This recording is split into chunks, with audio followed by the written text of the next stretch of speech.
Hello and welcome to Caving Chronicles, the place where you can immerse yourself in some of the most chilling caving and cave diving ordeals. These videos are perfect for everyone, whether you are listening before bed or during general day-to-day life. Tuck yourself in or grab some snacks as we take a deep dive into the caving disasters of recent years. The Echoes of Mossdale, a caving tragedy. To understand the tragedy fully, we need to delve into the nature of Mossdale Caverns itself. Location. The cave system is situated in Mossdale Scar, a limestone cliff in the Yorkshire Dales National Park, England. Geology. Formed in Carboniferous limestone, the caves are characterized by narrow passages, tight crawls, and a complex network of chambers. Length. The explored sections of Mossdale Caverns extend for over 3 miles 5 kilometers, making it one of the longest cave systems in the UK. Difficulty. Even before the 1967 tragedy, Mossdale was known as one of the most challenging cave systems in Britain, requiring advanced caving skills to navigate. Let's explore the backgrounds of the 6 cavers who lost their lives. Dave Adamson, 27, the expedition leader, known for his meticulous planning and extensive caving experience. Jeff Borrow, 24, a teacher and close friend of John Ogden, passionate about underground exploration. Bill Frakes, 26, a geology student with a keen interest in cave formations and underground mapping. John Ogden, 27, a geography teacher and highly experienced caver, respected in the caving community. Michael Ryan, 25, an engineer with a methodical approach to caving and a love for cave photography. Colin Vickers, 23, a chemist known for his analytical mind and attention to detail in cave surveys. All 6 were members of the University of Leeds Speleological Association, a club with a reputation for pushing the boundaries of cave exploration. The team's objectives for this expedition were ambitious: to continue mapping the far reaches of the cave system, particularly in an area known as Far Marathon, to investigate potential new passages that could lead to undiscovered sections of the cave, to collect geological samples and document cave formations for scientific study, to test new caving equipment and techniques in one of Britain's most challenging underground environments. The day before the tragedy, on Friday, June 23, 1967, the team met to finalize their plans. They reviewed the latest cave surveys and discussed potential routes.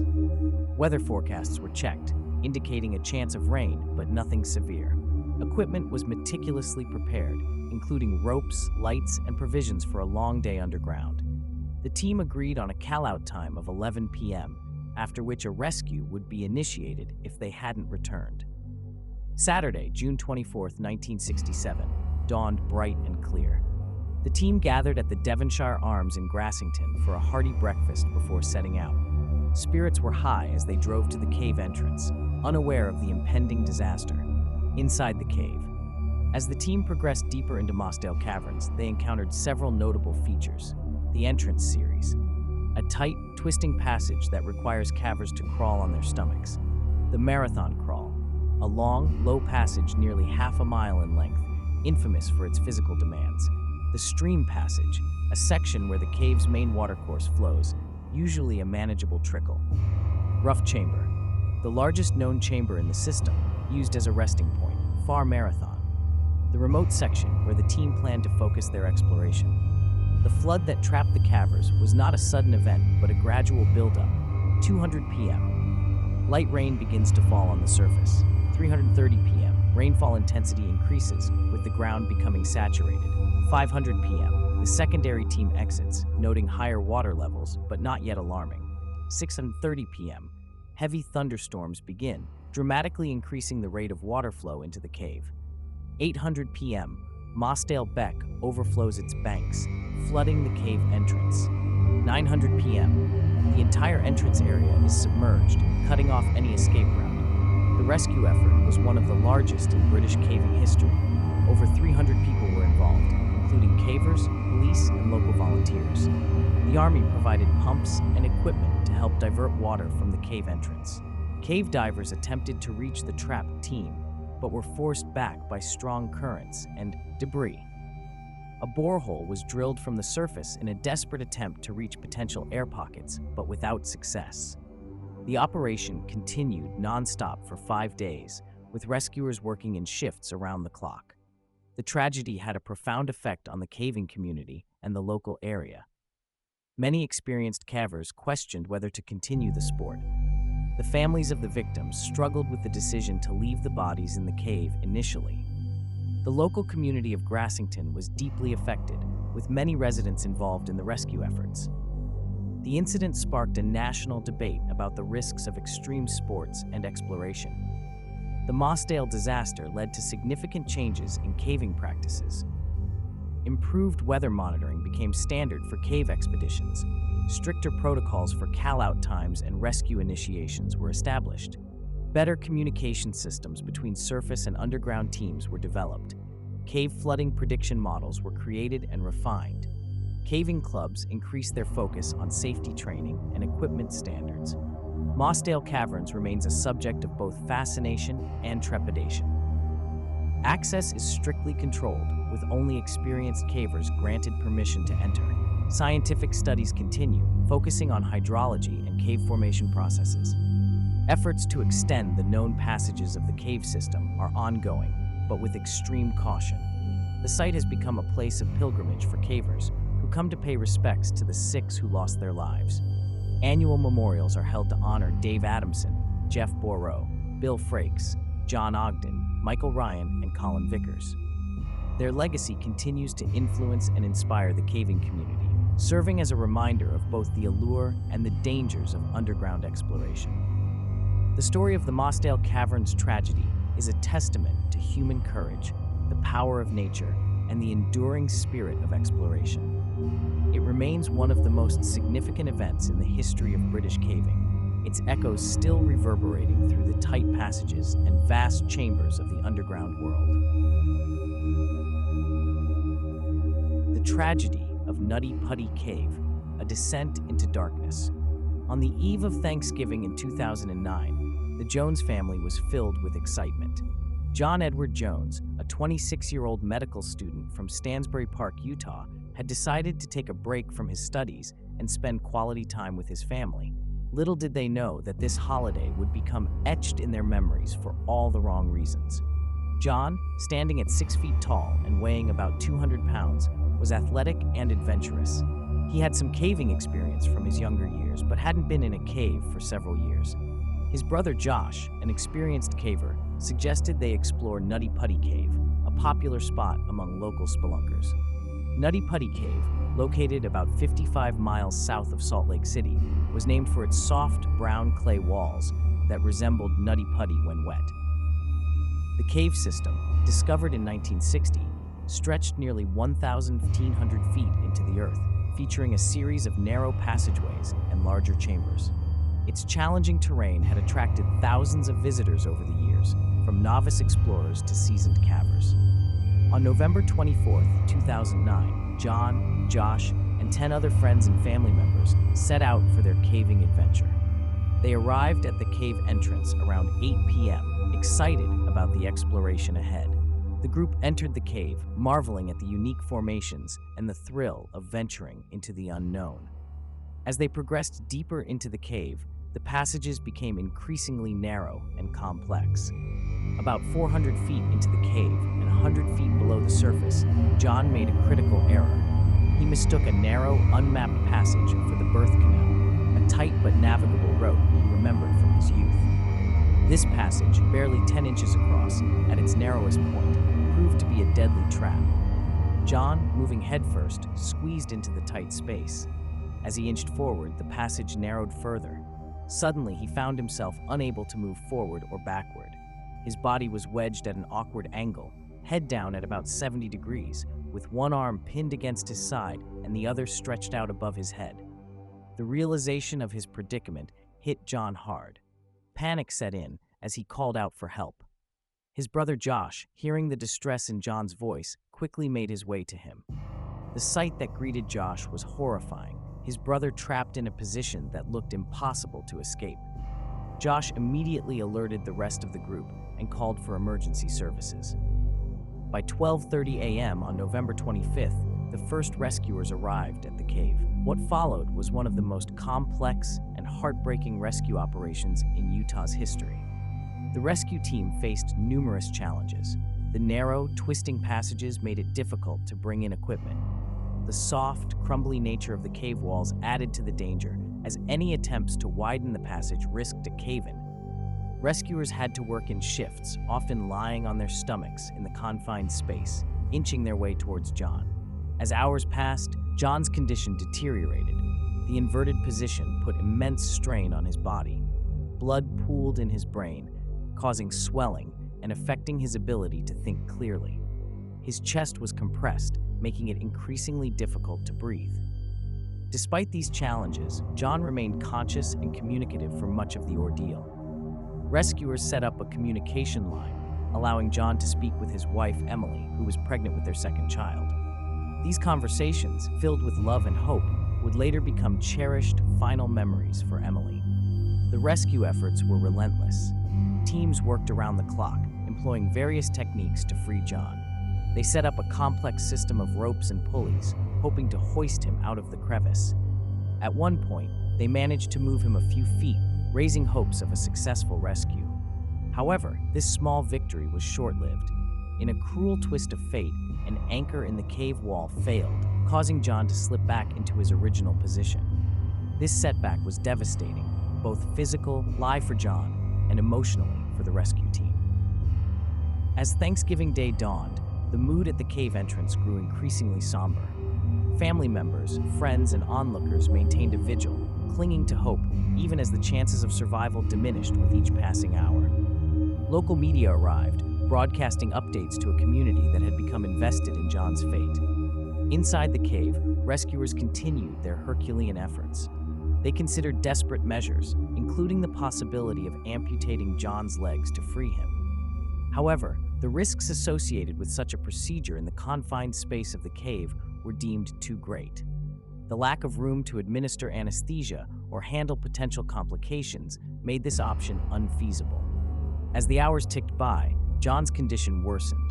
His breathing became more labored, and he began to slip in and out of consciousness. Rescuers worked frantically, knowing that time was running out. At 11:57 p.m. on November 25, 2009, after being trapped for more than 27 hours, John Edward Jones was pronounced dead.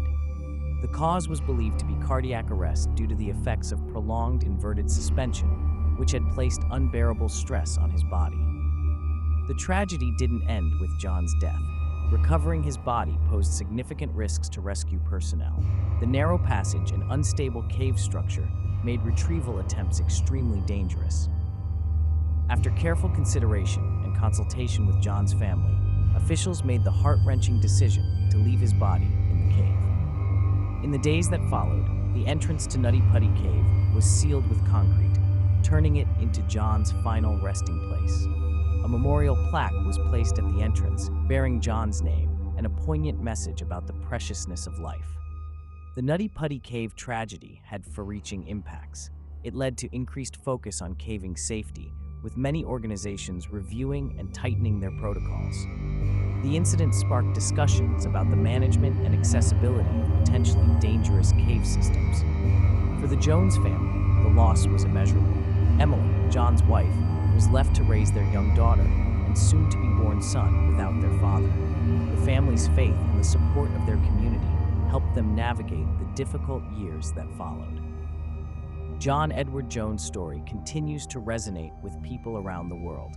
It serves as a stark reminder of the unpredictable nature of adventure and the thin line between excitement and danger. The tragedy highlights the importance of proper training, equipment, and respect for nature's power. As we reflect on the events at Nutty Putty Cave, we're reminded of the bravery of those who venture into the unknown and the selflessness of those who risk their lives to save others. John's story, while tragic, also showcases the best of human nature. Our capacity for love, our willingness to help others, and our resilience in the face of overwhelming odds. The echoes of that Thanksgiving week in 2009 continue to reverberate through the caving community and beyond. They serve as a somber lesson and a call for vigilance, reminding us to approach our adventures with caution, preparation, and a deep respect for the unforgiving challenges that nature can present. In the years since the tragedy, John's memory lives on. His family has worked to keep his spirit alive, sharing stories of his kindness, his love for adventure, and his dedication to helping others through his chosen field of medicine. While Nutty Putty Cave remains sealed, the lessons learned from that fateful day echoes in the dark, the Nam Talu Cave tragedy. In the heart of Thailand's Khao Sok National Park, a lush paradise of ancient rainforest and limestone karsts, lies a cave system that has both captivated and claimed the lives of adventurers.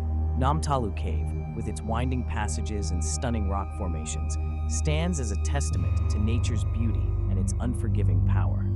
On October 13, 2007, this natural wonder became the stage for a devastating disaster that would forever change the landscape of cave exploration and adventure tourism. Our story begins in the vibrant city of Bangkok, where a group of international tourists gathered, drawn by the allure of Thailand's wild spaces. Among them were Helena Carroll and John Cullen, a young British couple in their early 20s. Helena, 21, was a vivacious blonde with a passion for photography, while John, 24, was a charismatic adventurer with dreams of becoming a diving instructor. They had been saving for a house deposit back in England, but decided instead to embark on a year-long journey around the world, seeking experiences that would shape their lives. Joining them were the Fisher family from Switzerland, Benno, 49, a successful businessman with a love for nature, his wife Stalder, 48, a teacher who shared her husband's passion for travel, and their teenage daughters Amberea, 17, and Sarah, 15, both excited to explore the world beyond their alpine home. The group was completed by 10-year-old Eddie Gempe from Germany, an energetic boy whose mother had reluctantly stayed behind due to a bout of food poisoning. As the tourists made their way south from Bangkok, the monsoon season was in full swing. The landscape was a vibrant green, nourished by frequent rains that swelled rivers and created cascading waterfalls throughout the national park. Despite the wet conditions, the group's spirits were high as they arrived at the Ratchaprapa Dam, the gateway to their cave adventure. On the morning of October 13, the sky was overcast, and a steady rain had been falling for hours. Local villagers, attuned to the moods of the forest, exchanged worried glances. They knew that during the rainy season, the caves could quickly become deadly traps. Park rangers, too, voiced their concerns, strongly advising against entering Nam Talu Cave under such conditions. However, the allure of adventure and the promise of unforgettable experiences proved too strong. Led by two experienced Thai guides, Kitsak Pratum and Sahachai Boomkong, the group of 9 set off in long-tail boats across the emerald waters of Chao Lan Lake. The lake, created by the damming of the Pasayang River, was surrounded by towering limestone cliffs draped in mist, creating an otherworldly atmosphere. As they approached the cave entrance, the rain intensified. The guides, despite their experience, made the fateful decision to proceed. They believed they could complete the 750-meter journey through the cave before the water levels became dangerous. It was a miscalculation that would have tragic consequences. Entering Nam Talu Cave, the group was immediately enveloped in darkness, their headlamps casting eerie shadows on the ancient limestone walls. The cave was a wild one, without artificial walkways or lighting, adding to its raw appeal. Stalactites hung from the ceiling like stone icicles, while stalagmites reached up from the cave floor, creating a prehistoric landscape that had taken millennia to form. As they ventured deeper, the sound of water grew louder. What started as a gentle stream running along the cave floor began to swell, fed by the relentless rain outside. The group pressed on, marveling at the intricate rock formations and the occasional glimpse of cave-dwelling creatures. Approximately halfway through their journey, disaster struck with terrifying swiftness. Helena Carroll later recounted the moment I heard this sudden roar, like a freight train bearing down on us. I looked behind and saw this wall of water rushing towards us. It was like something out of a nightmare. In mere moments, the water level in the cave surged from ankle deep to an overwhelming torrent over 10 meters high. The force of the flood was unstoppable, sweeping away most of the group in an instant. Screams echoed through the cave as tourists and guides alike were torn from their footholds and carried away by the raging current. In the chaos, Helena and John managed to cling to a high ledge, their bodies pressed against the cold, wet stone. They watched in horror as their companions disappeared into the darkness, their cries for help fading into the roar of the flood. The couple's headlamps, like those of the others, had been ripped away, plunging them into total darkness. For hours, Helena and John clung to each other and the cave wall, their muscles burning with the effort of fighting against the current that threatened to tear them away. They spoke of their love, their dreams, and their hopes of rescue, their voices barely audible above the rushing water. As time wore on and the water showed no signs of receding, John made a heart-wrenching decision. He believed that if he could swim with the current and make it out of the cave, he could bring help to rescue Helena. With a final, desperate embrace and words of love, John let go of the ledge and was immediately swept away by the torrent. Helena was left alone in the pitch-black cave, the sound of water her only companion. For the next 16 agonizing hours, she clung to life, her mind racing with thoughts of John, their fellow travelers, and the uncertain fate that awaited her. Outside, as news of the disaster spread, a massive rescue operation was mobilized.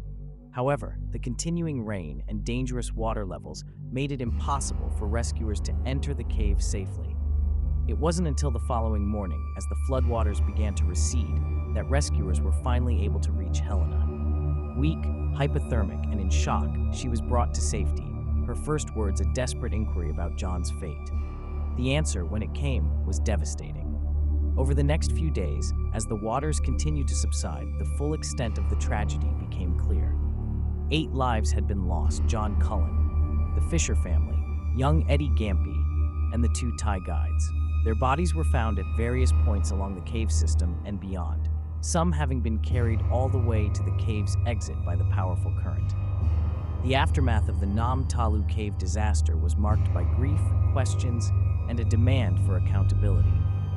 The province's governor, Winai Phopradit, stated that he had ordered the park closed during the rainy season and that warning signs in both English and Thai were posted at the cave entrance. However, the tragedy raised serious questions about the regulation of adventure tourism and the measures in place to protect visitors. For Helena Carroll, the sole tourist survivor, the road to recovery was long and difficult. Haunted by the loss of John and the memories of those terrifying hours in the cave, she became an advocate for improved safety measures in adventure tourism.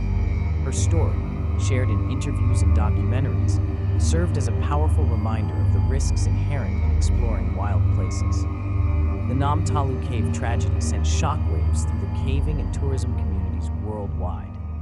It highlighted the unpredictable nature of cave environments and the critical importance of heeding weather warnings and local advice.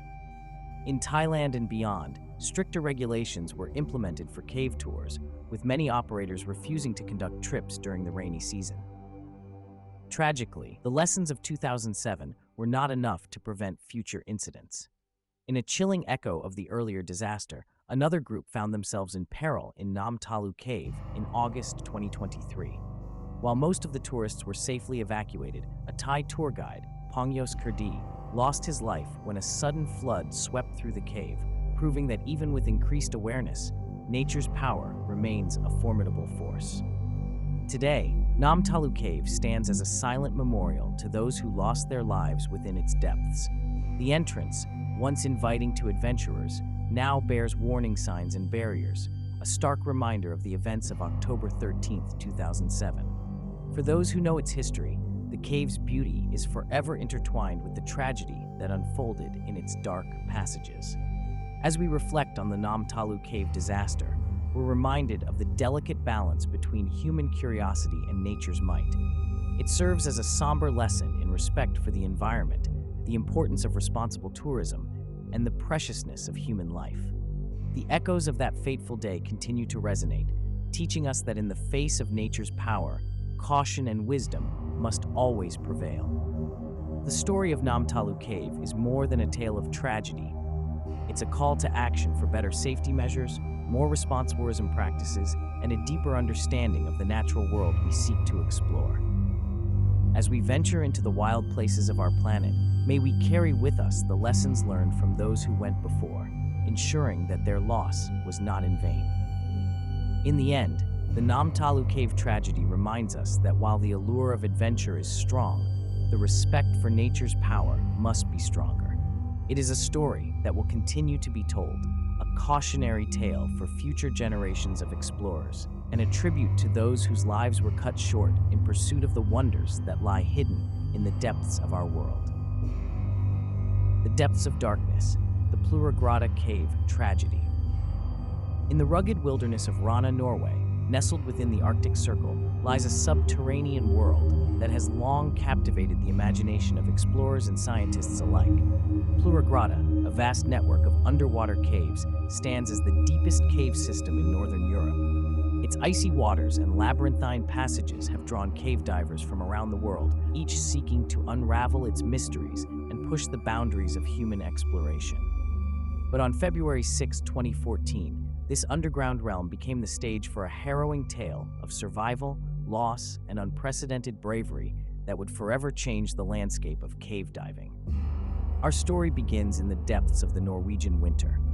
The landscape above ground was a pristine white, blanketed in snow, with temperatures hovering well below freezing. It was in these harsh conditions that 5 Finnish divers arrived, their spirits high and their resolve unshakable.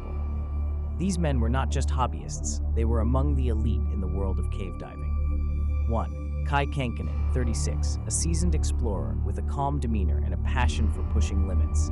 2. Patrik Grönkvist, 39, known for his meticulous planning and technical expertise. 3. Jari Huotarinen, 37, a skilled diver with a reputation for precision and caution. 4. Vesa Rantanen, 38, whose experience in cold water diving was unparalleled.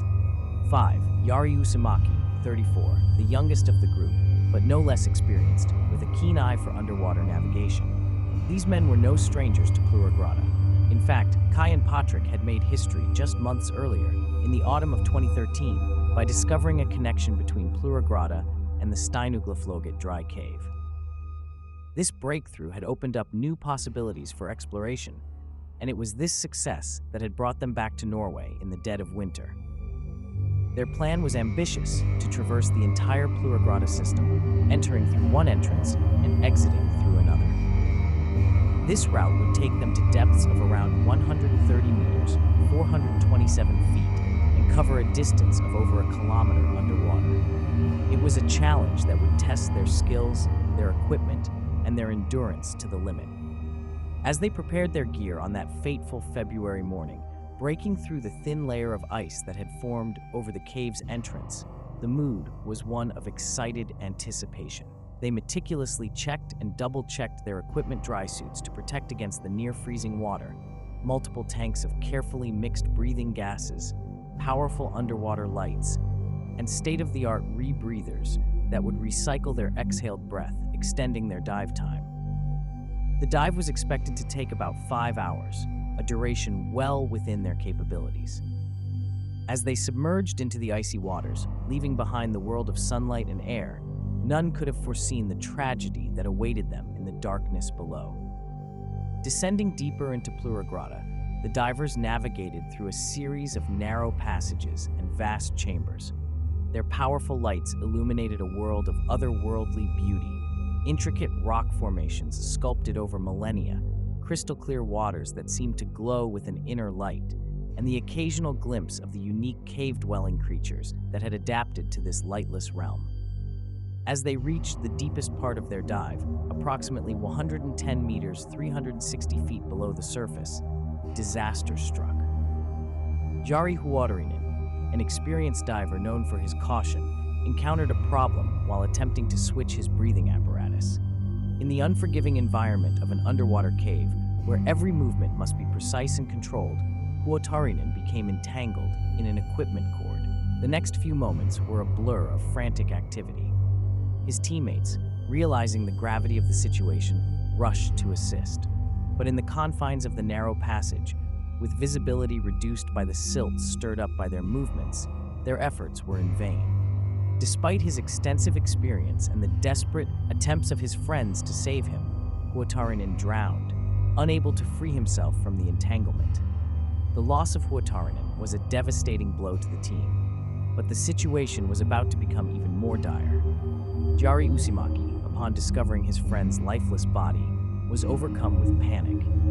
In the confusing and disorienting environment of the deep cave, where up and down can become indistinguishable and the mind can play tricks in the absolute darkness, rational thought quickly gave way to primal fear. Kai Kenkenin, recognizing the danger Uzumaki was in, attempted to calm and assist his friend. But the combination of extreme depth, cold, and psychological stress proved too much. Despite Kenkenin's efforts, Uzumaki also succumbed to the unforgiving waters of Plurigrada. In a matter of minutes, what had begun as an ambitious exploration had turned into a nightmare scenario. Two of the world's most skilled cave divers lay lifeless in the depths, and the survivors were faced with an impossible situation. Kenkenin, now separated from Grenkvist and Rantanen, made the heart-wrenching decision to abandon the planned route and attempt to return to the surface. What followed was an 11-hour ordeal of physical and mental endurance that would push him to the very limits of human capability. Swimming through the darkness, knowing that two of his friends lay lifeless in the depths below, Kenkenin battled exhaustion, cold, and the ever-present threat of equipment failure. Each kick of his fins, each breath from his rebreather was a testament to his will to survive and to honor the memory of his fallen comrades by living to tell their story. Finally, after what must have felt like an eternity, Kenkenin emerged from the cave in the early hours of February 7th. Breaking through a thin layer of ice that had formed over the entrance, he found himself alone in the frigid Norwegian night. It was 1:30 a.m., and the world above ground was oblivious to the tragedy that had unfolded beneath the surface. Exhausted beyond measure and in a state of shock, Kenkenin made his way to the group's van. He turned on the engine for warmth and waited, his mind struggling to process the events of the past hours. Meanwhile, Patrick Grenkvist and Vesa Rantanen had managed to exit the cave system through a different route. They had alerted Norwegian authorities about the incident and were anxiously waiting at a nearby farm. When they saw the lights of the van around 2 a.m., they rushed to find Kenkenin, who, in his state of shock, initially didn't recognize his friends. The reunion was a mixture of relief and sorrow. The three survivors, bound by their shared ordeal and the loss of their friends, were all hospitalized with decompression sickness. Their bodies and minds were reeling from the traumatic experience, and the full weight of what had happened was only beginning to sink in. As news of the tragedy spread, the cave diving community was shaken to its core. Plurigrada, once seen as a challenge to be conquered, now stood as a grim reminder of the risks inherent in their passion. Questions were raised about the safety of such extreme dives, and debates raged about the balance between exploration and responsible risk management. Norwegian authorities, recognizing the extreme danger posed by the cave, took swift action. They closed Plurigrada to all diving and called for an international team to attempt to recover the bodies of Huotarinen and Uzumaki. The task fell to some of the most renowned cave divers in the world.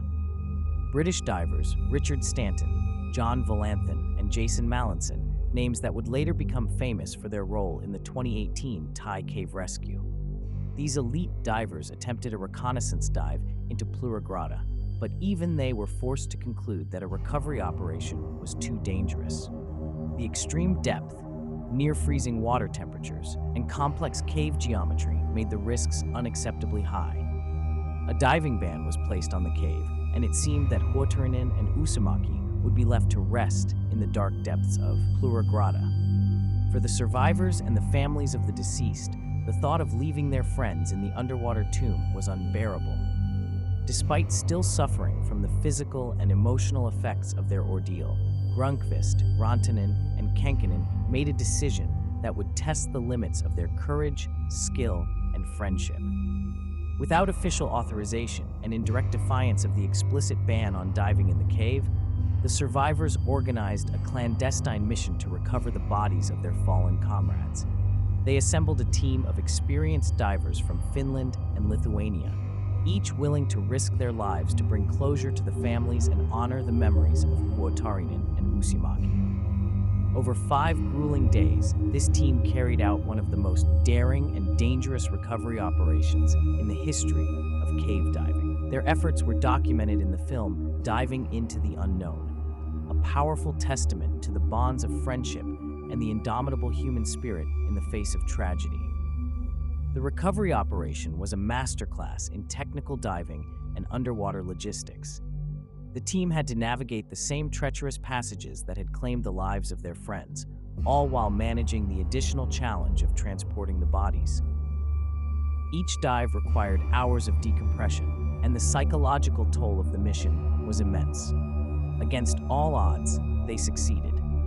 The bodies of Huatarinen and Usimaki were brought to the surface, providing a measure of closure for the families and allowing for proper funerals to be held.